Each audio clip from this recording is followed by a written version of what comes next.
পৃথিবীর কোনো দেশ নাই মিডিয়ার মাধ্যমে অন্তত ইসলাম সম্পর্কে যারা সুযোগ হয়নি, যারা গ্রহণ করবে তাদের জন্য আল্লাহ তাআলার কাছে সম্মান দুনিয়া এবং আখিরাতে। ইসলামকে দূরে ফেলে দিলে তারা অপমানিত হবে, দুনিয়াতে হতে পারে কিন্তু আখিরাতে নিশ্চয়ই তারা অপমানিত হবে। এরপরে আমরা দেখেছি যে গত পর্যায়ে ছিল একটি কবিরা ইসলাম কবুল করার কাহিনী, আমের ইবনে সাসা, বনি আমের ইবনে সাসা। সেখানে দুইজন লিডার ইসলাম কবুল করেনি, বাকি সবাই পরবর্তী পর্যায়ে ইসলাম কবুল করবে, সেটা আমরা শুনেছিলাম। আজকে 125তম পর্বে ইনশাআল্লাহ আমরা শুরু করবো ওয়াকফ বনি হানিফা। আমরা শুরু করি ইনশাআল্লাহ। আলহামদুলিল্লাহ রাব্বিল আলামিন ওয়াসসালাতু ওয়াসসালামু আলা আশরাফিল আমবিয়া ওয়াল মুরসালিন নবিয়িনা মুহাম্মদ ওয়া আলিহি ওয়া আসহাবিহি আজমাইন। 125তম পর্বে আমাদের আলোচনা থেকে আজকে আসবে ওয়াকফ বনি হানিফা। মদিনা তৈয়বায় এখনো চলছে সিরাতে পাকে হিজরি 9ম সাল, তাই না? হিজরি 9ম সালের ঘটনায় আমরা আছি। রাসূলুল্লাহ সাল্লাল্লাহু আলাইহি ওয়াসাল্লাম এই 9ম সালে আরেকটি ঘটনা ঘটলো। বনু হানিফা নামে একটি বড় গোত্র আছে নাজদ এলাকায়, অথবা যেটা নাম হচ্ছে আল ইয়ামান, যেটা বর্তমানে সৌদি আরবের রাজধানী রিয়াদ এবং তার আশপাশের অঞ্চল। এটাকে পুরনো নাম ছিল আল ইয়ামান। এবং সেখানে যে গোত্র বসবাস করত তাদের গোত্রের পরিচয় ছিল বনু হানিফা গোত্র। এরা বেশ দুর্ধর্ষ জাতি ছিল, অনেক সাহসী এবং যোদ্ধা হিসাবে তারা তাদের পরিচয় ছিল, খুব শক্তিশালী ছিল। তাদেরকে তিনি নবী করিম সাল্লাল্লাহু আলাইহি ওয়াসাল্লাম সেখানে পৌঁছতে পারেননি, অনেক দূরে। মদিনা থেকে রিয়াদের দূরত্ব মানে হয়তো 8-9 সময় বা কমপক্ষে 7 সময়। তো ওখানকার লোকেদের মধ্যে খবর আসেন, তারা মদিনাতে দেখা করতে আসেন। একটা প্রতিনিধি দল, বড় একটা দল আসলে ইসলাম সম্পর্কে জানতে, আলোচনা করতে, শুনতে, গ্রহণ করবে কি করবেন না এগুলো বোঝা পড়ে। তাদের এই দলের মধ্যে 3 জন ছিল বেশ লিডার প্রকৃতির। একজনের নাম ছিল রাজ্জাক ইবনে উনকুয়া, আরেকজন হচ্ছে মির্জা ইবনে মুরাদ, আর 3 নম্বর ছিল তাদের মধ্যে আরেক লিডার মুসাইলামা আল কাযযাব, যার অরিজিনাল নাম হচ্ছে মুসাইলামা ইবনে হাবিব। পরে তার টাইটেল হচ্ছে আল কাযযাব হিসাবে। এটা আমরা এই কয়েকটি ইন্টারেস্টিং আলোচনা আরো বিস্তারিত আরেক পর্বে আসবে। আপাতত তাদের প্রাথমিক আলোচনা আসছে। তারা যখন আসলেন, আসার পরে এই প্রতিনিধি দলকে নবী করিম সাল্লাল্লাহু আলাইহি ওয়াসাল্লাম থাকার ব্যবস্থা করলেন। মদিনায় তখন যে মেহমানখানা ছিল, রামলা বিনতুল হারিস নামে একজন মহিলা ছিলেন। উনি ভালো অবস্থা সম্পন্ন ছিলেন। ওনার বাড়িটাকে তিনি নবী করিম সাল্লাল্লাহু আলাইহি ওয়াসাল্লাম মেহমানের জন্য ফ্রি করে দিতেন। কেউ আসলে গেস্ট হাউস হিসাবে এটা ব্যবহার করতেন। তো তিনি তাদেরকে সেখানে থাকার ব্যবস্থা করলেন এবং তাদের খাবার দাবারে দেখাশোনার দায়িত্ব নবী করিম সাল্লাল্লাহু আলাইহি ওয়াসাল্লাম করে দিলেন। এবং পরবর্তী পর্যায়ে পরের দিন সকালে তারা মসজিদে গিয়ে রাসূলুল্লাহ সাল্লাল্লাহু আলাইহি ওয়াসাল্লাম আরবিতে সময় কাটালেন, কথাবার্তা বললেন।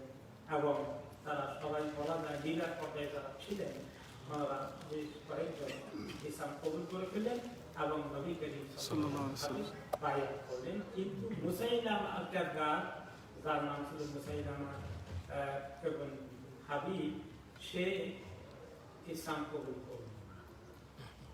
বাকি 2 বড় লিডার কবুল করেছিলেন না, তাদের সঙ্গে আরো অনেকে কবুল। সেই কবুল না করা কাহিনী বুখারী এবং মুসলিমে আরো বিস্তারিত এসেছে। সে এসে বলল যে ইন জাআলানি মুহাম্মাদুন আল আমরা মিন বা'দিহি কাবাইত, আমি সে যদি তারপরে তার মৃত্যুর পরে আমাকে এই লিডারশিপের দায়িত্ব দেয়, আমাকে নেতা হিসাবে নির্বাচন করে তার জায়গায়, তার খলিফা হিসাবে, তাহলে তো আপনি আমি অনুসরণ করব। এবং সে কিন্তু পেছনে দিয়ে তার অনেক জনবল নিয়ে আসছিল, বেশ বড় জনবল, প্রভাব দেখানোর জন্য আমি অনেক বড় লিডার, আমার অনেক বাহিনী আমার আন্ডারে আছে, আমি অনেক শক্তিশালী, আমার বিশাল জনবাহিনী আমার পেছনে আছে, শক্তি প্রদর্শন করতে ইরাক নাম্বারও নিয়ে এসেছে। নবী করিম সাল্লাল্লাহু আলাইহি ওয়াসাল্লাম সে এখন কথাবার্তা বলছে যে বাচ্চা তো কবুল করে ফেললো, আমি তো বিনা শর্তে কবুল করবো না, কথাবার্তা আছে, আমার সঙ্গে চুক্তি করেন। নবী করিম সাল্লাল্লাহু আলাইহি ওয়াসাল্লাম তার সঙ্গে তাকে সময় দিলেন, ঠিক আছে তুমি কথা আসলে কি তুমি কি বলতে চাও। তিনি ওনার সঙ্গে নিয়ে আসলেন এক সাহাবী, সাবিত ইবনে কায়েস ইবনে শাম্মাস রাদিয়াল্লাহু আনহুকে নবী করিম সাল্লাল্লাহু আলাইহি ওয়াসাল্লাম মুসাল্লামের সঙ্গে কথাবার্তা বলতে। আর ওই সময় রাসূলুল্লাহ সাল্লাল্লাহু আলাইহি ওয়াসাল্লাম হাতে খেজুরের একটা শাখা ছিল, ছোট্ট একটা ডাল হাতে ছিল, খেজুরের পাতা একটা ডাল। তো মুসাল্লাম এবং তার সাঙ্গপাঙ্গ নিয়ে সে আসছে আলাপ আলোচনা করতে, তখন এরকম কিছুদিন তার পছন্দ করলো নেগোটিয়েশন যে আমাকে আপনার পরে দায়িত্ব দেন যদি, তাহলে ঠিক আছে। তখন তিনি বলেন লাউসা আলতানি হ্যাঁ ভিত্তা মা আতাইতুকা, তোমাকে আমি আমার পর দায়িত্ব দেবো, এই যে খেজুরের শাখাটা দেখছো, ডালটা দেখছো, তুমি এইটা শর্ত করে ইসলাম কবুল করলো, এইটা তো তখন সুবহানাল্লাহ যে আমাকে ইসলাম কবুল করে হাতে ডালটা দেওয়া লাগবে, তাও দেবো কি মনে করছো। ওয়ালান তা'দুয়া আমরাল্লাহি ফীকা, আল্লাহ তাআলা তোমার ব্যাপারে যে ফয়সালা করে রেখেছেন এটা তুমি ক্রস করতে পারবে না। তিনি কিছুটা পেয়েছেন, আল্লাহ তাআলা ওনাকে অ্যাডভান্স দেখিয়েছেন এই ব্যক্তি দুষ্ট প্রকৃতি। ওয়ালাইন আদবারতা লা ইয়াহকিরান্নাকা আল্লাহ, আর তুমি যদি আমার সঙ্গে এখন ইসলাম কবুল না করে বিনা শর্তে কবুল না করে তুমি চলে যাও, তাহলে মনে রেখো আল্লাহ তাআলা তোমার যে জানোয়ার সওয়ার হয়ে আসছো, সেটা উটার ঘোড়া হোক, এটার পা গুলোকে আল্লাহ কেটে দেওয়ার ব্যবস্থা করে দেবে। তার মানে তুমি হুমড়ি খেয়ে পড়বা, তোমার ঘোড়ার উপরে তুমি সেফ থাকবা। তোমার যুদ্ধের ময়দানে যখন যুদ্ধ করে ঘোড়ার উপরে করে, আর তখন কি করতো, ওই ব্যক্তিকে অ্যাটাক না করতে পারলে ঘোড়াকে ঘোড়া পড়ে গেলে সে পড়ছে। তার মানে তোমার এরকম হালাক হওয়ার খবর আমার কাছে আল্লাহ তাআলা অ্যাডভান্স দিয়ে দিয়েছেন, সাবধান করবে। ওয়াইন্নী লাআরাকা আল্লাযী উরীদু ফীহি মা রাআইত, আমি যা দেখেছি তোমার ব্যাপারে, হয়তো তিনি স্বপ্ন দেখেছেন, আল্লাহ ওনাকে দেখিয়েছেন যে কোনো সূরাতে, আমি সেটাই দেখতে পাচ্ছি যা আল্লাহ আমাকে দেখিয়েছেন তোমার বিষয়ে। ওয়াহাদা সাবিতুন ইউজিবুকা আননি, আমি আর কথা বেশি বলবো না, তোমার কিছু বলার থাকলে আমার সাবিতকে রেখে দিলাম, সাবিত ইবনে কায়েস ইবনে শাম্মাস, তার সঙ্গে কিছু বলে যাও, আমার তোমার সাথে সমানের কথা শুরু হবে। নবী করিম সাল্লাল্লাহু আলাইহি ওয়াসাল্লাম চলে। এরপরে আরেকটি হাদিসে তার এই ঘটনা আসছে, আরেকটু নবী করিম সাল্লাল্লাহু আলাইহি ওয়াসাল্লাম বললেন যে ইবনে আব্বাস রাদিয়াল্লাহু আনহু, তিনি তো ছোট, তিনি বয়সে অনেক ছোট, ওই সময়ের ঘটনা তিনি হয়তো ভালো করে দেখেননি, দেখলেও ভালো করে বুঝেন। পরবর্তী পর্যায়ে নবী করিম সাল্লাল্লাহু আলাইহি ওয়াসাল্লাম ইন্তেকালের অনেক পরে যখন সাহাবী ইবনে আব্বাস রাদিয়াল্লাহু আনহু, তিনি সাংঘাতিক জ্ঞানী ছিলেন, বুদ্ধিমান ছিলেন, তিনি কেবল কিন এইটা ওই সময় রাসূলুল্লাহ সাল্লাল্লাহু আলাইহি ওয়াসাল্লাম ওনাকে নিজের ছেলের মতো করে নিজের বাড়িতে রেখে পালন করতেন। আব্দুল্লাহ ইবনে আব্বাস নবী করিম সাল্লাল্লাহু আলাইহি ওয়াসাল্লাম আব্বাসের ছেলে, নবী করিম সাল্লাল্লাহু আলাইহি ওয়াসাল্লাম ছেলে না, তিনি ওনাকে ছেলের মতো করে, চাচাতো ভাই কিন্তু বয়সে ছেলের মতো তাকে খুব আদর করে লালন পালন করতেন। আব্বাস রাদিয়াল্লাহু আনহু, আব্দুল্লাহ ইবনে আব্বাস রাদিয়াল্লাহু আনহু, উনি নবী করিম সাল্লাল্লাহু আলাইহি ওয়াসাল্লাম পরে কি করতেন মনে আছে কিনা বলেছিলাম তার সময়, যে উনি তখন দেখতেন যে রাসূলুল্লাহ সাল্লাল্লাহু আলাইহি ওয়াসাল্লাম এবং আবু বকর রাদিয়াল্লাহু আনহু ইন্তেকাল হয়ে গেছে, এরকম বড় বড় অনেক সাহাবী ইন্তেকাল হয়ে গেছে। তিনি তখন মোটামুটি যুবক, তিনি চিন্তা করলেন যে হাদিসগুলো তো হারিয়ে যাবে, আল্লাহ নবী চলে গেছেন, সাহাবীরা সিনিয়র তারা তো রেখে দেয়, আমি হাদিসগুলোকে সব সাহাবীদের থেকে শুনবো, আমি তো সব শুনতে পারিনি, আমি তো খুব জুনিয়র মানুষ, আমার আগে 10 বছর আগে কি ঘটনা হয়েছে মক্কায়, তাইফে, অন্য সময় উনি সবগুলো জিজ্ঞেস করতেন, কোন সাহাবী বদরের সময় ছিলেন, কোন সাহাবী উহুদের সময় ছিলেন, কোন সাহাবী তায়েফের যুদ্ধে ছিলেন, কোন সাহাবী কোন সময় কোন ঘটনা দেখেছেন, সবাইকে উনি জিজ্ঞেস করতেন, অন্য কার থেকে শুনলেও ফার্স্ট হ্যান্ড ইনফরমেশন জোগাড় করতেন। আচ্ছা আপনি দেখছিলেন কি দেখছিলেন পড়া করতে, এই হাদিসটা কিভাবে ছিল, উনি খুব করে জোগাড় করে মুখস্থ করে। ওনার সঙ্গে ওনার আরেক ইয়ে ছিল, সমবয়স্ক এক ফ্রেন্ড ছিল, মোটামুটি ফ্রেন্ডশিপ আছে। তো তাকে তিনি বলেন, শোনো, আল্লাহ নবী তো দেখেছেন সাহাবীরা তো বড় যারা সিনিয়র তারাও অনেকে মৃত্যুবরণ করছেন, আমরা তো নবী করিম সাল্লাল্লাহু আলাইহি ওয়াসাল্লাম এত লম্বা হায়াতে তা পাইনি, আমাদের পরে পেলাম। আর এই ঘটনাগুলো যে হাদিসে সংরক্ষিত আছে এগুলো আমরা এক কাজ করি, সাহাবীদের থেকে মরে যাওয়ার আগে আমরা জোগাড় করে করে করে নিয়ে সংরক্ষিত করে রাখি, পরবর্তী পর্যায়ে যখন তাবেঈনরা আসবে, পরবর্তী জেনারেশন আসবে, তাদের কাছে আমরা হাদিসগুলো পৌঁছে দিতে পারবো। সুবহানাল্লাহ, কত বড় চিন্তা ভাবনাটা, আল্লাহু আকবার। তো ওনার কথা শুনে ওনার এই বন্ধু যে যুবকটা আছে বলে, আর খুব মাথা খারাপ, কত খারাপ এখন আছে, তোমাদের হাদিস কে নেবে জিজ্ঞাসা করে, বাদ দাও এগুলো। সে তার খেলাধুলা এগুলো নিয়ে বিজি আছে, কিন্তু উনি সামনে উনি ঘরে ঘরে গিয়া জিজ্ঞেস করতেন, জানতেন এক সাহাবী বাড়ি 3 গাড়ি ধরে ওখানে চলে যেতেন, তো ওই হাদিসটা উনি সরাসরি শুনছেন। আল্লাহু আকবার। সেভাবে যেতেন। তো একদিন এক সাহাবী বাড়িতে গিয়েছেন, ইবনে আব্বাস রাদিয়াল্লাহু আনহু গিয়ে দেখলেন যে ওই সময় দুপুর হয়ে গেছে। দুপুর পরে সাহাবী দুপুরবেলায় কিছু লাঞ্চ করে ওনারা কাইলুলা করতে, সবাই দুপুরে প্রচন্ড গরম, তিনি কাইলুলা করতে একটু রেস্টে আছেন, একটু ঘুমিয়েছেন। তো জিজ্ঞেস করেন যে ঘরে পরিচারিকা পানি দিয়েছিল, তিনি বললেন যে উনি তো এখন ঘুমিয়ে আছেন, ঘন্টা খানিক বা কিছুক্ষণ পরে বা 2 ঘন্টা পরে বাসের সাথে। তো ইবনে আব্বাস রাদিয়াল্লাহু আনহু কি মহিলা চিনিও না, বাড়িটা চিনে। তো উনি বসে আছেন সাহাবীর বাড়ির সামনে, প্রচন্ড রোদ, ওই সময় দুপুরবেলা কেমন রোদ, এই রোদের মধ্যে ছায়া নাই। তো ওনার ঘরের দরজার সামনে যে ব্যালকনির মধ্যে একটুখানি আসে নিচু করে, কি বলে এটাকে, ছাদের মতো ছোট, এইটা নিচে একটু ছায়া আছে, তিনি এখানে সিঁড়ির উপরে এখানে এসে বসে বসে বসে ঘুম চলে আসে, ঘুমিয়ে গেছে। সুবহানাল্লাহ, এই গরম তো, আর ওখানে একটু ছায়া পাওয়া গেছে, আরাম লাগছে, বসে বসে আরামসে ঘুম চলে গেছে। ঘন্টা 1.5 ঘন্টা 2 ঘন্টা পরে যখন সাহাবী উঠছেন, ভাত থেকে দরজা খুলছে, আরে দরজার সামনে একজন যুবক শুয়ে আছে, যে ওখানে তার একটু বার করে চলতে বয়স হবে। সে দেখে চিনছেন, আপনি দেখলেন আব্বাস? যে হ্যাঁ। তাহলে এই অবস্থা কেন? বলছে, আসছি যে অমুক বিষয়ে অমুক ঘটনার হাদিসটা আপনি শুনছেন, যে আমি আপনার থেকে ফার্স্ট হ্যান্ড ইনফরমেশন রিভাইভ করব। সুবহানাল্লাহ, সেদিন আসছে, ইয়া আল্লাহ নবী শাসক ভাই আমার ঘরে এবার সামনে পড়ে আছে, আপনি আমার খবর দেন নাই কেন? আর আমি দৌড়ে আপনার বাড়িতে চলে যেতাম। আল্লাহু আকবার। আমি তো ছাত্র, আমি তো ওস্তাদ না, আমি ওস্তাদের খাতিরে শিখবো, আমাকে আসতে হবে, আমার ওস্তাদ কেন যাবেন না?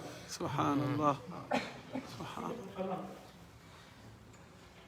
ইমাম মালিক রহমতুল্লাহ আলাইহি উনি যখন মদিনায় গাছ দিতেন, তো খলিফা সন্তান অথবা মদিনার গভর্নরের সন্তানকে পড়ানোর জন্য ওনার কাছে রিকোয়েস্ট আসছে যে আপনি তো অনেক গাছ দেন, অনেক লোক আপনার গাছে আসে, তা আমার 2 রাজকুমার প্রিন্স 2 জন, তাদেরকে আমি একটু শিখাতে চাই আপনার এলেন, তা আপনি মেহরবানি করে তাদের জন্য স্পেশাল টাইম কি একটু দেবেন, আমি তাদেরকে একটু পড়াবো, আপনি তাদেরকে পড়াবেন, এটা প্রাইভেট পড়াবেন আর কি, স্পেশাল তাদেরকে পড়াবেন।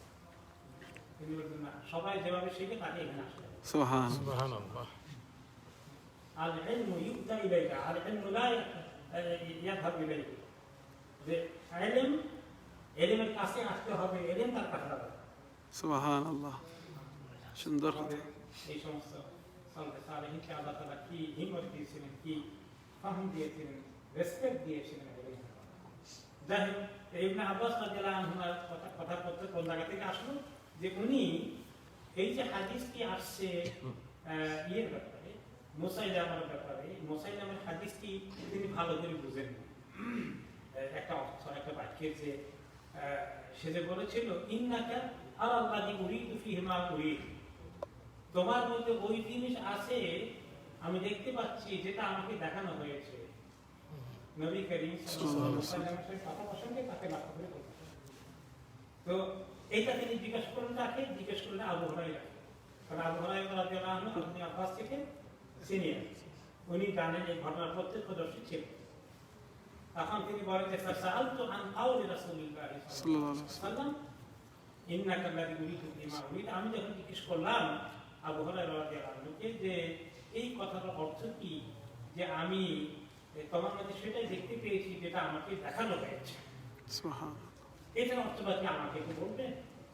আখবারানি আবু হুরায়রা, আবু হুরায়রা রাদিয়াল্লাহু আনহু আমাকে খবর দিয়ে বললেন আন্না রাসূলুল্লাহ সাল্লাল্লাহু আলাইহি ওয়াসাল্লাম قال বাইনা আনা নাইমুন, যে নবী করিম সাল্লাল্লাহু আলাইহি ওয়াসাল্লাম একদিন বলছিলেন, আমাদের একটা হাদিস, তিনি বললেন যে আমি যখন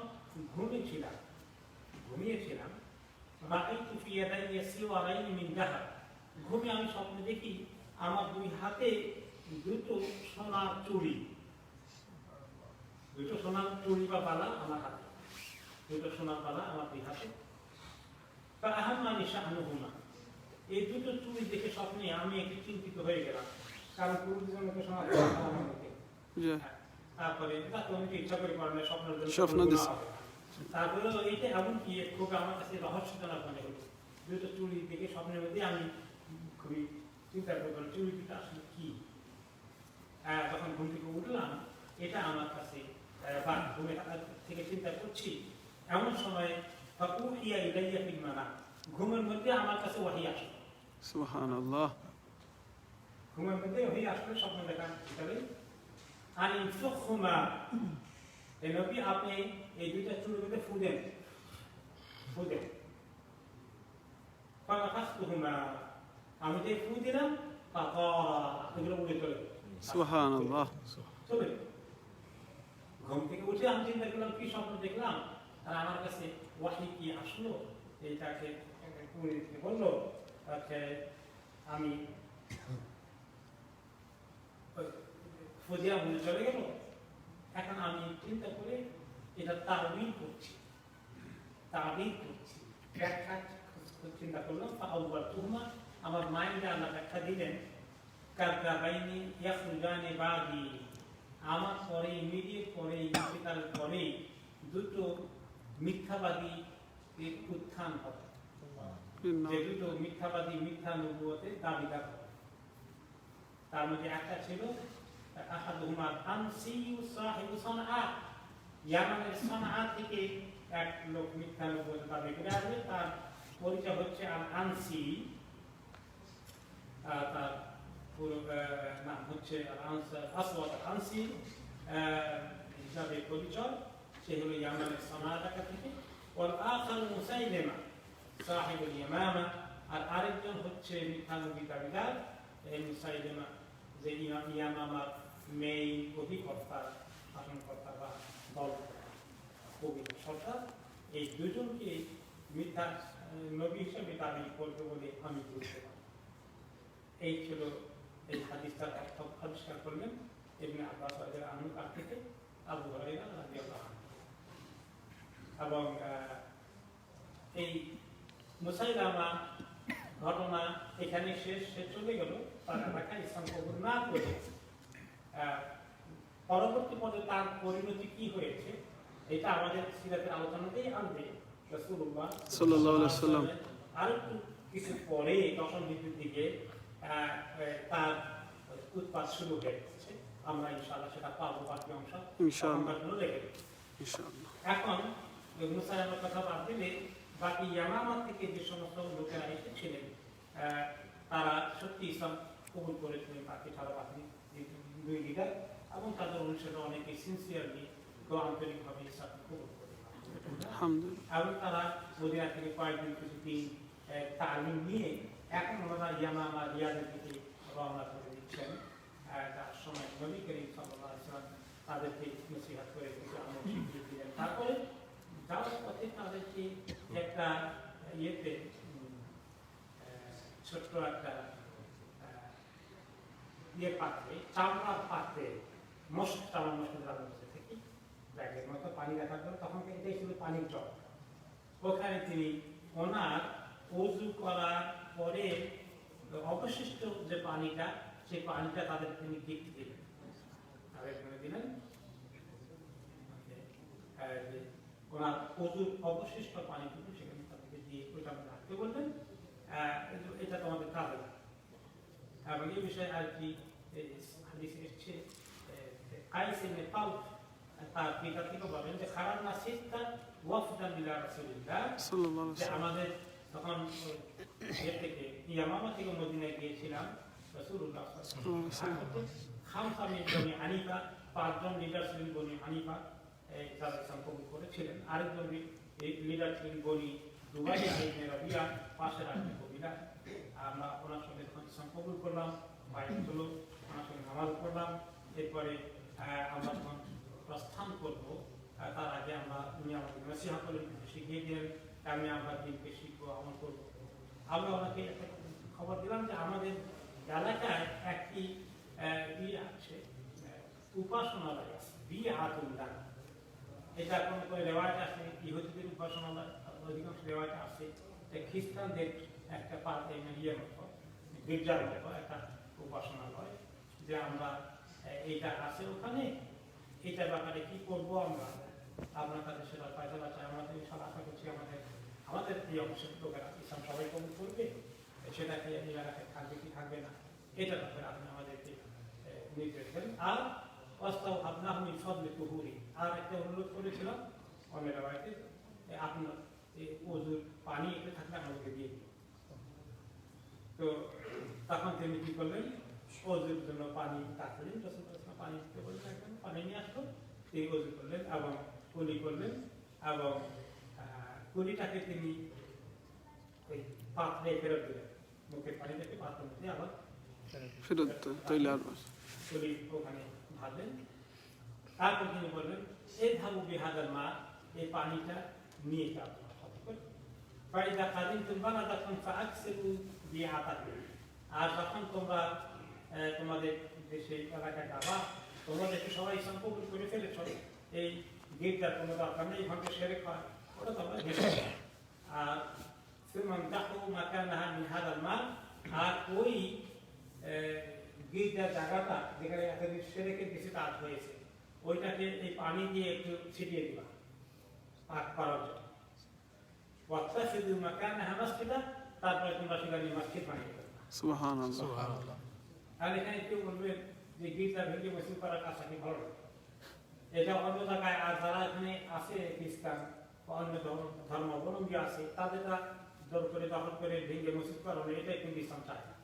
এখানে হয়েছে ওই এলাকা সবাই আসলে তারা পরিপূর্ণভাবে খ্রিস্টান হয়েও না, তাদেরকে কনফিউজ করার জন্য অন্য এলাকা থেকে একটা লোক ওখানে গিয়েছে, গিয়ে তাদেরকে এদিকে আহ্বান করার জন্য। তারা এটা ভালো করে আগাও বুঝেনি, গোড়াও বুঝেনি, তারা ওখানে খ্রিস্টানও হয়নি, খ্রিস্টান হয়ে যখন ছিল সব ইসলাম করেছে। কাজেই ওই ক্ষেত্রে এটা ঠিক আছে। এটা এখন তারা ওই এলাকাতে ইসলাম করেছে সবাই, তাহলে তারা সবাই সেটা মসজিদ বানাবে, এটাই স্বাভাবিক কথা। এখান থেকে দলিল নিয়ে আবার অন্য জায়গায়, এটা আমি রেকমেন্ড করি না, যে যেখানে এখন মুসলিমরা আছে তাদের উপাসনালয় কে মসজিদ বানানোর কাজটা একটু রিস্কি আসে অনেক দিক থেকে। কারণ একসময় বলা যায় যে তারা বলবে যে আমাদের গির্জা ভেঙে মসজিদ বানিয়েছে, এটা ভাঙা বাবরি মসজিদের মতো, এরকম একটা ইয়ে ধোয়া উঠবে। যদিও বাবরি মসজিদে একসময় মন্দির ছিল, এটা কোনো প্রমাণ ঐতিহাসিক ভাবে পাওয়া যায় না, একদম পরিষ্কার। তারপরে এইরকম কোনো সূচনাটা রাখা দরকার নেই, এটা ক্লিয়ার হওয়া দরকার। তারপরে এই যখন তিনি নসিহত করে দিলেন যে তোমরা সেটাকে ক্লিন করে ওখানে মসজিদ বানাবা, তো আমরা বললাম ওই সেই প্রতিনিধি বললেন ইয়া রাসূলুল্লাহ আল বালাদু বাঈদ ওয়াল হাবু শাদীদ ওয়াল মাউ ইয়ানশা, বললাম যে আপনি যে এতটুকু পানি বাকি অবশিষ্ট পানি ফেরত দিলেন, আমরা নিয়ে যাচ্ছি, আমাদের রাস্তা তো কত দূরে দাঁড়ায়, কত শত শত মাইল, আর কিরকম গরম মরুভূমি, যাকে যেতে তো এই রাস্তার যেতে পানি তো শুকিয়ে যাবে। সুবহানাল্লাহ। মাথায় চিন্তা আসলো যে পানি তো শুকিয়ে যাবে। তখন তিনি বললেন এরকম আশঙ্কা হয়ে গেল, বা আমি দুহু মিনাল মা, তাহলে তখন এগুলো কমে গেছে, ওখানে অন্য জায়গার পানি নিয়ে ঢেলে দিল, সুবহানাল্লাহ। পানি গেল, তখন শুকিয়ে যায়। ফাইন হলা ইয়াজিদ হি লাতিবা, অন্য পানির মধ্যে ঢোকালে এটা ভালো দিকে ছাড়া খারাপ দিকে নিবে না, এটা কোনো ভালো হবে না, অসুবিধা হবে না। এই পানির আল্লাহ তাআলা যে আসতে রাখা সেটা টিকে থাকে।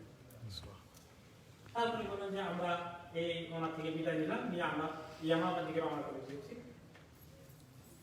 তো আমরা রাস্তা দিকে গিয়ে এখন চিন্তা করলাম ফাশাহনা আলা হামলিল ইদাওয়াতি আইনা ইয়াহমিলুহা, ওখান থেকেই ওনার হাত থেকে নেওয়ার পরেই এখন আমরা সবাই টানাটানি করতেছি যে কে এটা ক্যারি করবে, কে এটা বহন করবে। এখন ওনার সঙ্গে আমরা সেটা নিয়ে টানাটানি করছি, আমি নেবো। তো তখন নবী করিম সাল্লাল্লাহু আলাইহি সাল্লাম দেখতে পেলেন যে তারা এটা নিয়ে টানাটানি করছে, সবাই মিলে আমার মহব্বত, যারা খুব সিনসিয়ারলি ইসলাম কবুল করেছে মাশাআল্লাহ। তো তখন তিনি চিন্তা করলেন একটা ফয়সালা করে দেওয়া দরকার, তারা তো মুশকিলে পড়ে যাবে। তখন তিনি বললেন যে তোমরা কয়জন? বলে আমরা 6। তাহলে তিনি ঠিক করলেন তোমাদের যেতে প্রায় 6 দিন লাগবে মদিনা থেকে যেতে।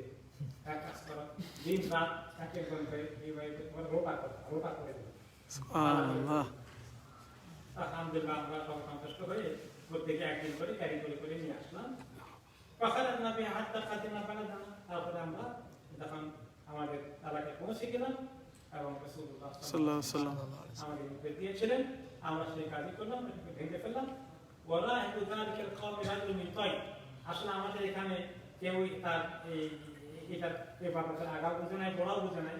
তাই এলাকা থেকে, যেটা একটু দূরে ইয়ামানের কাছাকাছি, তাই এলাকা থেকে একজন খ্রিস্ট যাদব এসে এখানে এই ঘরটা বানায় আমাদেরকে কনভিন্স করে, এবং সে যখন দেখলো যে আমরা সব ইসলাম কবুল করে ফেলেছি, আমরা এখন আর ইন্টারেস্টেড না, আমরা এখানে মসজিদ বানাবো, তাহলে সে এখানে করলো, সে এখান থেকে পরে চলে যাওয়ার সিদ্ধান্ত নিল। আমরা তাকে বললাম যে আমরা তো শেষ হয়ে গেছি, আমরা এখানে একটা মসজিদ বানাবো, আর আমরা দিয়ে দিলাম আজান, আদাই নবী সাল্লাল্লাহু আলাইহি ওয়াসাল্লাম দিয়ে আল্লাহু আকবার। তখন সে যাজক, যে খ্রিস্ট ধর্ম যাজক, সে বলল দাওয়াত হাক্কিন ثم هرب قال مرابع এটা তো হকের দাওয়াত, এটা তো ঠিক আছে। সুবহানাল্লাহ। অথবা সে সেখান থেকে পালিয়ে চলে গেল। সে জানে এটা হক, কিন্তু সে হককে কবুল করবে না। করলো না। সে সেখান থেকে পরে প্রস্থান করে চলে গেল, আর মন্দির তাকে আমরা দেখতে পাই এদিকে আসে। এইভাবে বনু হানিফা যাকে বংশ ইসলাম কবুল করলো। মুসাইলামা কাযযাব অন্যতম লিডার, সে কবুল করেনি, কিন্তু সে খুব একটা বিরোধিতা করেনি, সময় নিয়েছে এবং আলাপ আলোচনা আরো অব্যাহত করবে, এই কথাগুলো মদিনা থেকে চলে এসেছে। কিন্তু ওই এলাকা অনেকেই ইসলাম, মেজরিটি ইসলাম কবুল করেছে। পরবর্তী পর্যায়ে সে একবার শেষে আসবে, সে অনেককে কনফিউজ করেছে এবং বিদ্যা মুরতাদের হওয়ার জন্য কাউকে কাউকে সে তার সঙ্গ পেয়েছে। এটা আমরা পরে বিস্তারিত শুনব। আপাতত বনু হানিফার ঘটনা এখানে থেমে যাচ্ছে। এরপরে আসছে ওই একই নবম দিকে মদিনায় খান প্রতিনিধি প্রকাশ নাজরান এলাকা। নাজরান সিরিয়ার দিকে যাওয়ার পথে, তবু নাজরানগুলো অনেকটা কাছাকাছি। ওখান থেকে একটি খ্রিস্ট ধর্মের অনুসারী প্রতিনিধি আসলো। ওই সময় যেহেতু রোমান সাম্রাজ্য তুরস্ক বর্তমানে যেখানে, সেখান থেকে নিয়ে আরবদের দিকে যেতে যেতে সিরিয়া, তারপরে তুরস্ক পরে আসে। ওগুলো ওরিয়ে প্রায় ওখানে যারা আরব আছে তারাও তাদের প্রভাবের কারণে খ্রিস্ট ধর্ম গ্রহণ করেছে। নাজরানি এই যে লোকজন, এরা কিন্তু অরিজিনালি আরব, কিন্তু তারা যেহেতু সিরিয়ার পাশে, আর সিরিয়ার অনেকে খ্রিস্ট ধর্ম কবুল করেছে। আসলে ওই মূর্তি পূজার তুলনায় খ্রিস্ট ধর্ম তো কিছুটা ভালো মনে হয় আর সেই কারণে সেখানে কিছু ভালো কথা আছে, ঈসা আলাইহিস সালামের কিছু সহিহ জিনিসও আছে, কিন্তু গলত অনেক ঢুকে তো তারা শেষ পর্যন্ত মনে করে এটা দেখলে ওটা ভালো, তো তারা অনেকেই খ্রিস্টান হয়ে গিয়েছিল। সেখান থেকে একটি দল আসলো সেখানে নবী করিম সাল্লাল্লাহু আলাইহি ওয়াসাল্লাম ইসলাম সম্পর্কে বোঝাপড়া করতে, আলাপ আলোচনা করতে, এবং ইসলাম তারা কবুল করবে না এগুলো নিয়ে তারা আলাপ আলোচনা করতে একটা বিশাল বড় প্রতিনিধি দল আসলো। রাসূলুল্লাহ সাল্লাল্লাহু আলাইহি ওয়াসাল্লাম তাদেরকে চিঠি লিখেছে যে দেখো, আমি তো তোমাদেরকে নবুয়তের খবর দিচ্ছি এবং আমার খবর পাওয়ার পরে তোমাদেরকে ইসলাম কবুল করা দরকার, যেভাবে তাদের বাচ্চা হেরাক্লিয়াসকে দিয়েছিলেন, তাই না? এরকম চিঠি দিলেন আর বললেন যদি তোমরা ইসলাম কবুল না করো তাহলে কিন্তু জিজিয়া ট্যাক্স দিতে হবে, তোমাদের রাষ্ট্রের একটা ট্যাক্স দেওয়া লাগবে, কারণ তোমাদের নিরাপত্তার জন্য এই জিজিয়া কর একটা ট্যাক্স দিতে হবে অমুসলিমদেরকে, কারণ তারা মুসলমানদের হয়ে একটু জিহাদ করতে পারবে না, কোনো হামলা হয়ে যাবে, তাদের নিরাপত্তা সব দায়িত্ব মুসলমানরা নিবে, তারা যুদ্ধে অংশগ্রহণ করবে না, শুধুমাত্র ট্যাক্স দিবে, এটা মানে জিজিয়া ট্যাক্স, তারা হয়তো ট্যাক্স দেবে, খাজনা দেবে।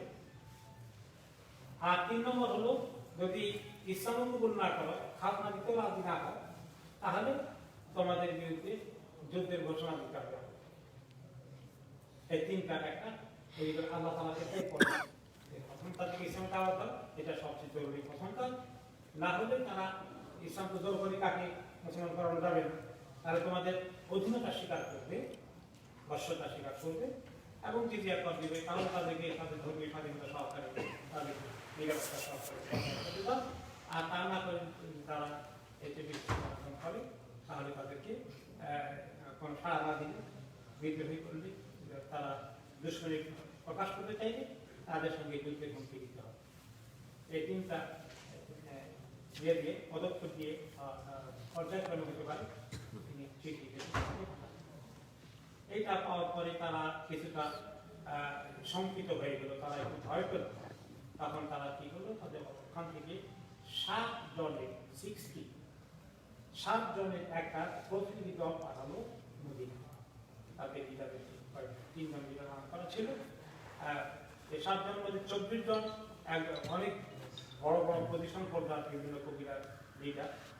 এর মধ্যে আবার 3 জন হলো মেইন লিডার, 3 জন হলো সবচেয়ে বড় মুরব্বী 3 লিডার। একজন হচ্ছে রাতে, তার নাম হচ্ছে আব্দুল মসিহ বান্দা। সে হচ্ছে আমিরুল কওম ওয়া যু রাইহিম, সেই প্রধান লিডার এবং তার সিদ্ধান্তই চূড়ান্ত সিদ্ধান্ত। আর 2 নম্বর হচ্ছে আস-সাইয়্যিদ, তার নাম হচ্ছে আল-আইহাম, তাকে সোহাবী হিসাবে পরিচিত বা ডাকা হয়। সে ছিল তাদের সম্পূর্ণ রক্ষণাবেক্ষণ দেখভাল করা এবং খাবার দাবার সব কিছু নিরাপত্তা এইগুলো দেখার দায়িত্ব ছিল তার, সেই ইনচার্জ দিস এরিয়া। আর 3 নম্বর ছিল উসকুফ, তার নাম হচ্ছে আবু হারিসা, সে হচ্ছে হাবরুহুম ওয়া ইমাম, সে তাদের ধর্মীয় নেতা।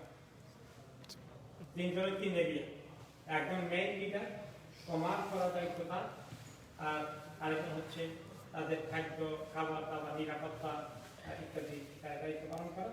আর 3 নম্বর হচ্ছে তাদের স্পিরিচুয়াল দায়িত্ব পালন করা, ধর্মীয় দায়িত্ব দেখাশোনা করা। 3 জন বাকি অল্পবিরা 24 জন লিডার প্রকৃতি, বাকি সব মিলে 7 জন তারা এসেছে। তারা যখন মদিনায় পৌঁছে নবী করিম সাল্লাল্লাহু আলাইহি ওয়াসাল্লাম হলো, তিনি তাদেরকে ইসলামে দাওয়াত দেন এবং কোরআনের সুন্দর আয়াতগুলো যেগুলো ঈসা আলাইহিস সালাম, মারিয়াম আলাইহিস সালাম সংক্রান্ত আছে, এগুলো পড়ে তাদেরকে দাওয়াত দিলেন, ইসলাম কবুলের চেষ্টা করলেন। কিন্তু তারা ইসলাম কবুল করতে অস্বীকার।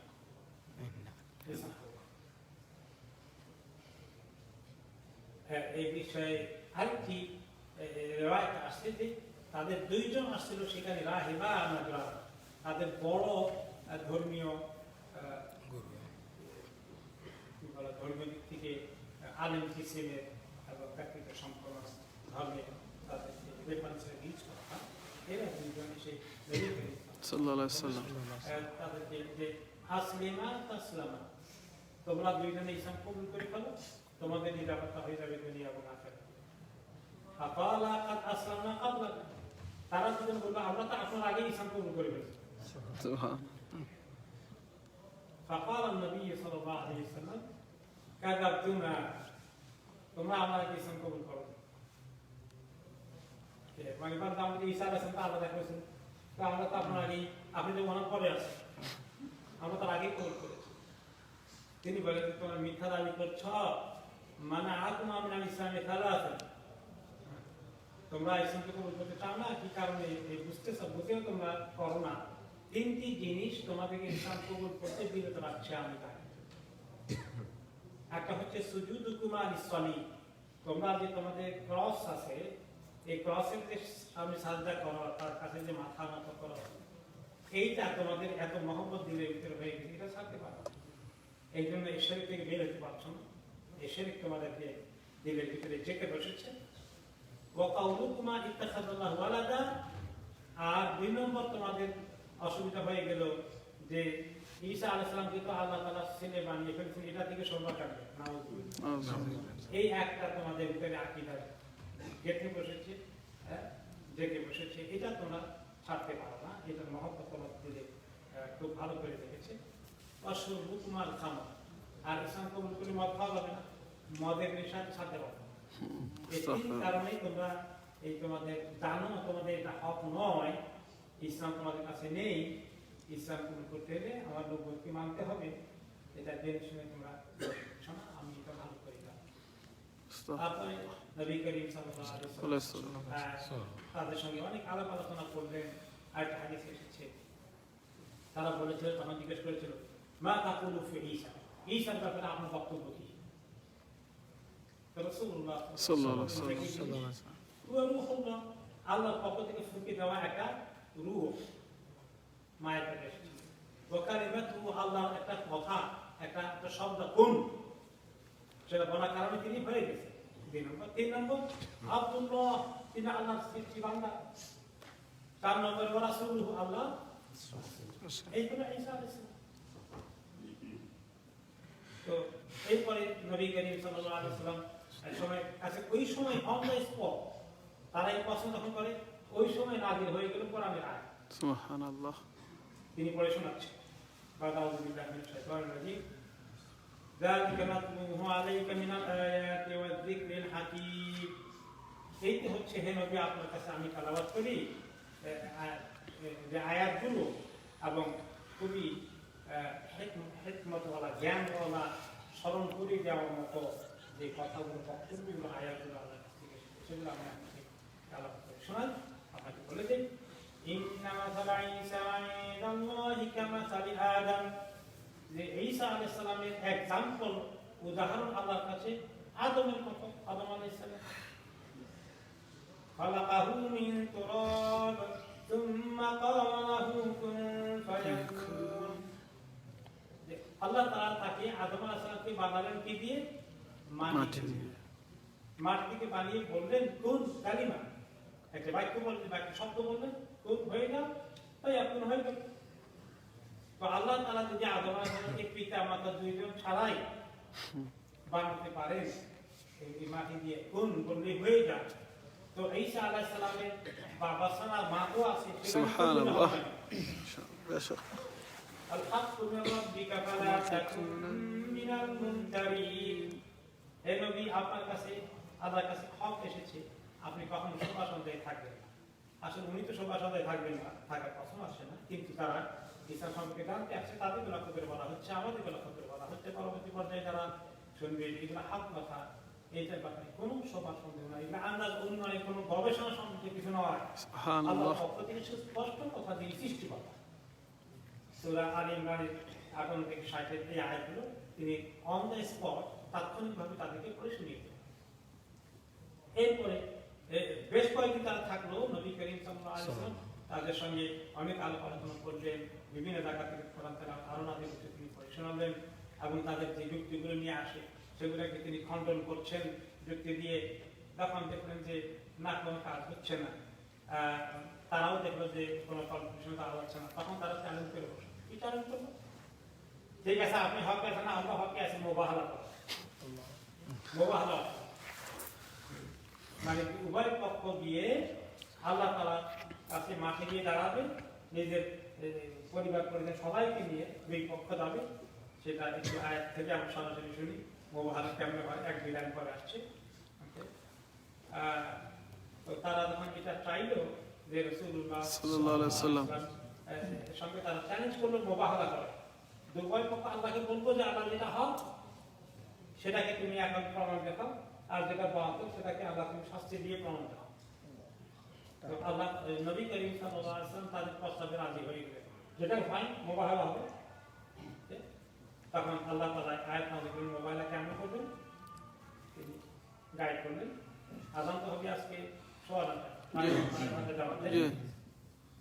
তো কোরআনের আয়াত নাযিল হয়েছে সূরা আলে ইমরানের 103 নম্বর আয়াতে, ফামান হাজ্জাকা ফীহি মিন বা'দি মা জাআকা মিনাল ইলমি ফাকুল তাআলাউ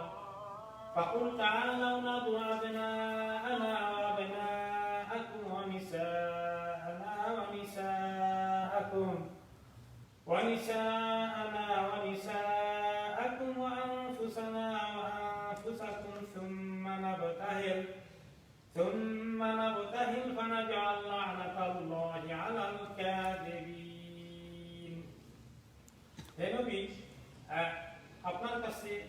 সুস্পষ্ট আইন আসার পরেও যারা আপনার সঙ্গে ঝগড়া করে, তর্ক করে, বাদানুবাদ করে, আপনি বলেন তাদেরকে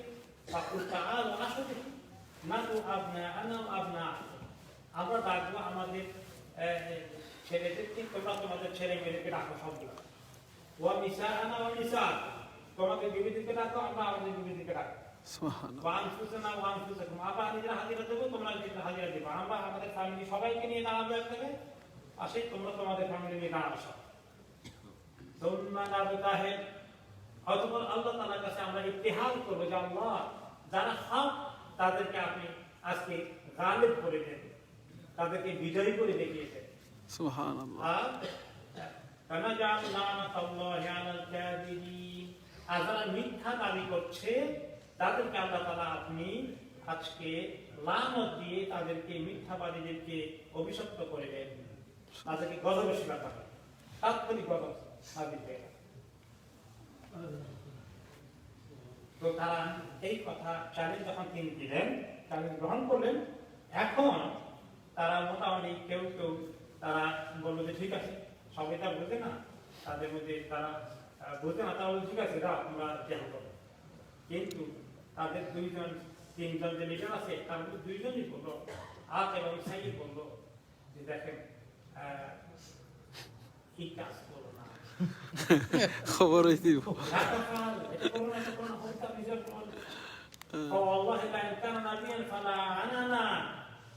আর সে যদি সত্যি নবী হয়ে থাকে, আর যদি সে যে এই লানাতের দোয়া করে আল্লাহর কাছে, আমরাও বাঁচবো না কেউ, ওয়ালা আতিকুনা মিন বাদিনা, আমাদের পরে গোষ্ঠীর কেউ আর থাকবে, 14 গোষ্ঠী শেষ। আমাদের পেছনে তো থাকবে না, সব শেষ হয়ে যাবে। আল্লাহু আকবার। ভবিষ্যতে কিছু থাকবে না। এরপরে তারা রাজি হলো না, তারপরে আমরা চলে যাই। এখন তারা জিজিয়া করে দিকে চলে গেল। ফলে ইবনে আব্বাস রাদিয়াল্লাহু আনহুমা তিনি বললেন যে লাউ খারাজাল লাযিনা ইবাহিনা রাসূলুল্লাহ সাল্লাল্লাহু আলাইহি ওয়াসাল্লাম রাজাউ লা ইয়াজিদুনা মালা ওয়ালা আহলা, যদি আজকে তারা এখানে আমাদের সামনে দাঁড়াতো মুবাহালা করতে, তাহলে তারা যদি নিজেরা বেঁচেও যেত, ঘরে গিয়ে দেখতো না তাদের সন্তান সন্ততি কেউ বেঁচে আছে, স্ত্রী পরিবার, না তাদের মাল দৌলত কিছু আছে, সবগুলো আল্লাহ হালাক করে আল্লাহ বিশ্বাস করে দিয়েছে। আল্লাহু আকবার। আর ভাই নাই, বরঞ্চ তারা বলো কি না ঠিক আছে, আলতা ঠিক আছে, আপনাকে আমরা জিজিয়া কর দিয়ে দেবো, আপনাকে ট্যাক্স দিয়ে দেবো। তখন নবী করিম সাল্লাল্লাহু আলাইহি ওয়াসাল্লাম তিনটাই আল্লাহর পক্ষ থেকে ফর্মুলা আছে, এর ভিতরে একটা ইয়ে করলে তিনি মানতে বাধ্য, তিনি তাদের সঙ্গে জিজিয়া ট্যাক্সে এগ্রি করলেন। এবং এসছে যে তারা বেশ কিছু কাপড় চোপড় কত পরিমাণ দেবে, 2 বার বছরে ট্যাক্সটা দেবে, 2 ভাগে দেবে, 1 ভাগে তার মধ্যে বেশি হয়ে যায়, বছরে 2 বার দেবে। একটা হলো সফর মাসে, মহরম সফর মাসে 1 লট, বাকি লট দেবে তারা রজব মাসে। এবং তারা দেবে 2000 কাপড়, ট্যাক্সের মধ্যে 2000 ড্রেস আছে, এক হলো 2000 ড্রেস, তারপরে 3টি শিল, এটাকে কি বলে বর্ম, 30টি বর্ম, 30টি ঘোড়া এবং 30টি উট, এবং প্রত্যেকটি যত রকমের অস্ত্র আরো দেশে তখন ছিল, প্রত্যেকটি অস্ত্র থেকে তারা 30 পিস করে করে মুসলমানদেরকে দিবে। এইগুলো হলো খাজনা, এগুলো হলো জিজিয়া কর ট্যাক্স। তখনকার জমানা তো পয়সা করে যেমন একটা প্রচলিত ছিল না, দিনার দিরহাম খুব কম চলত, শুধু জিনিসপত্র লেনদেন বেশি হতো, এগুলো ট্যাক্স হিসাবে তিনি তাদেরকে ধরে দিলেন। আর তিনি দিলেন যে তোমাদেরকে আমরা মুসলমানরা নিরাপত্তা দেবে, তোমাদের সবার গ্রাম বাড়ির নিরাপত্তা আছে, কেউ তোমাদের গায়ে কখনো আঘাত করবে না, তোমাদের এলাকায় কখনো আক্রমণ করবে না, আর বহিঃশক্তি তোমাদের আক্রমণ করলে সেটার প্রতিরক্ষ দায়িত্ব মুসলমানরা নেবে। এটা হলো জিজিয়া করে মোকাবিলা করতে পারো না, এবং তোমাদেরকে তোমাদের ধর্মীয় স্বাধীনতা দেওয়া হবে, তোমরা সেটা রাখতে পারবা।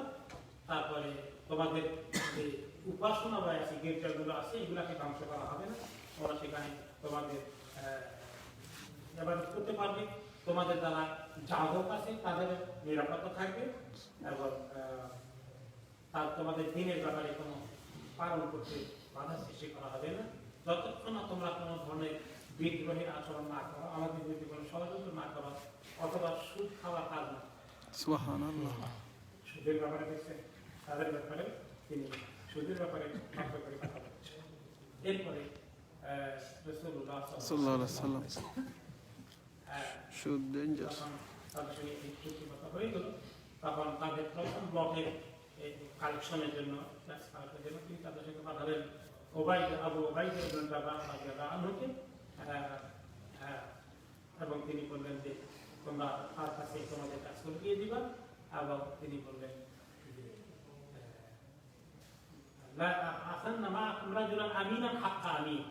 তোমাদের কাছে আমি এমন একজন লোক পাঠাবো যিনি সত্যি অত্যন্ত বিশ্বস্ত, সুযোগ পেয়ে তোমাদের কাছে গিয়ে দুলুন করে অতিরিক্ত কিছু তিনি আনবেন না, তিনি হক মতো ইনসাফের ভিত্তিতে যেটা তোমাদের তোমার দেওয়ার কথা সেটাই তিনি নিয়ে আসবেন।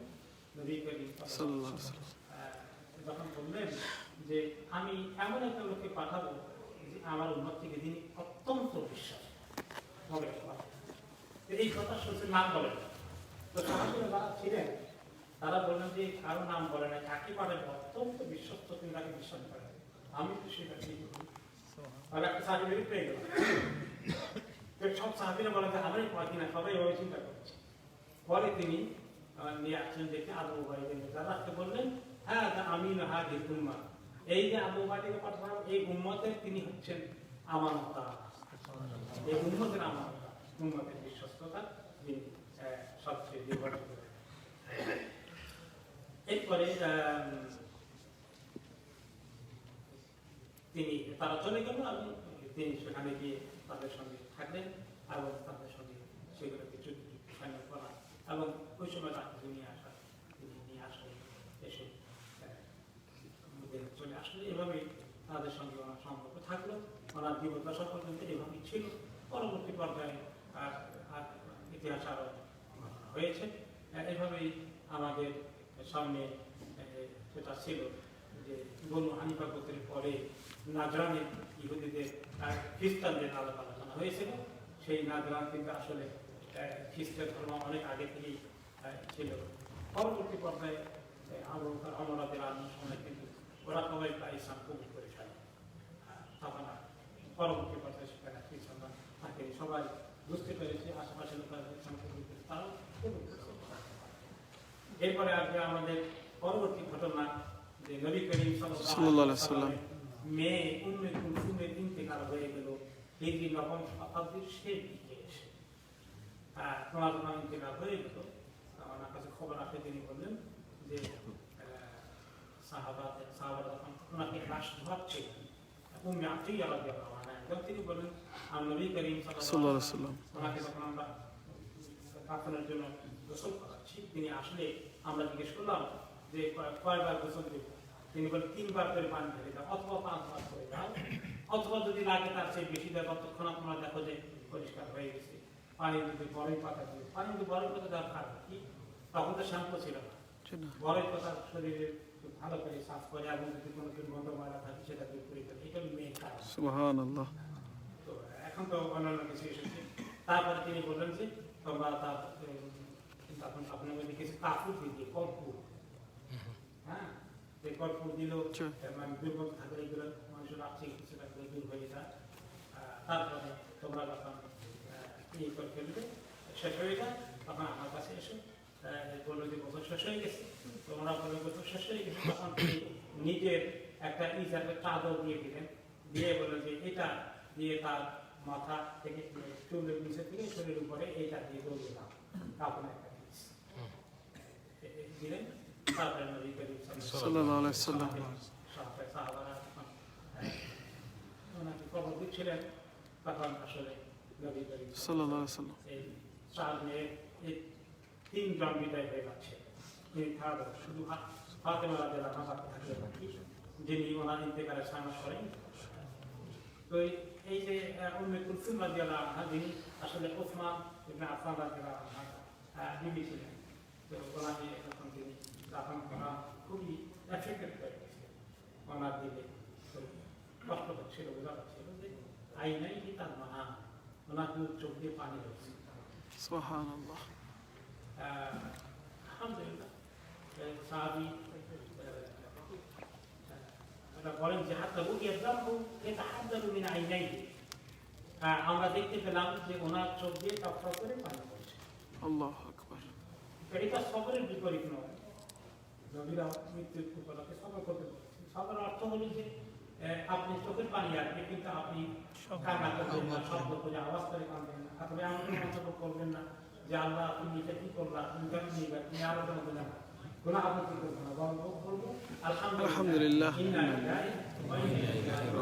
আর দুঃখে কষ্ট মানুষ হিসাবে আসলে চোখের পানি চলে আসবে, এটা আমাকে কোনো অসুবিধা নাই। আরেক কথা আসবে কাহিনী, ওনার ছেলে ইব্রাহিমের ইন্তেকাল যখন হয় চোখের পানি আসছে, আর সবাই কথা বলে আপনার দিকে চোখে পানি আসে, তিনি বলেন এটা সবাই পরিচিত করে কিনা, এটা সবার সঙ্গে যেটা কোনো সংঘর্ষ নেই। এইভাবে আমরা পরবর্তী পর্যায়ে যে ঘটনা আগামী সপ্তাহে আসবে সেটা হচ্ছে বড় মুনাফিকের যে লিডার আব্দুল উবাই, তার মৃত্যুর ঘটনা আসবে পরবর্তী পর্যায়ে ইনশাআল্লাহ। এই মুনাফিকের মৃত্যুর কাহিনী নিয়ে কিছু আলোচনা শুনবো ইনশাআল্লাহ। وبالله التوفيق سبحانك اللهم وبحمدك أشهد أن لا إله إلا أنت أستغفرك وأتوب إليك. وصلى الله على سيدنا محمد. السلام عليكم ورحمة الله وبركاته. وعليكم السلام ورحمة الله وبركاته.